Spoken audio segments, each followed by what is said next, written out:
البيبي الحديد ده بيحب ياكل الخشب، بس أبوه راجل من خشب. الأب كان دايما يعمل لاعب خشب بإيده علشان يفرح ابنه، لكن في الآخر كل اللاعب دي كانت بتنتهي في بطن ابنه. الأب كان بيحب ابنه حب كبير، وعمره ما لامه على كده. ومع ما البيبي الحديد كبر شهيته كمان كبرت.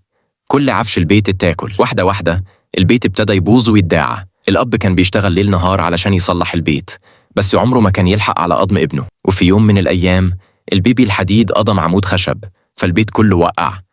الأب جري على طول يحمي ابنه، ولا واحد فيهم اتأذى. البيت بقى كومة خراب. الأب وقف وبص حواليه، والابن ساعتها فاهم غلطته، بس الأب ما قالش ولا كلمة وقعد في هدوء على جنب. الابن شاف نظرة الحزن وخيبة الأمل في وش أبوه، مسك المروحة اللي أبوه كان عاملها له، وساعتها أخد قرار في هدوء. صوت خبطة جامدة صحي الأب من النوم، لقى المروحة اللي ابنه كان قضمها. الابن كان اختفى. الأب جري يدور عليه بجنون، ولمح نور خافت فوق قمة الجبل.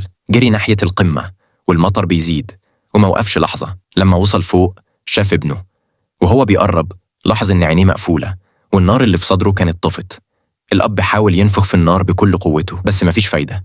وهو مكسور القلب حط المروحة على صدر ابنه. نسمة هوا خفيفة عدت وخلت المروحة تلف. لما شاف كده الأب جات له فكرة. اتحرك بسرعة وحط المروحة جوه صدر ابنه، ومع دوران المروحة من جديد عين الابن اتفتحت. حضنوا بعض بقوة.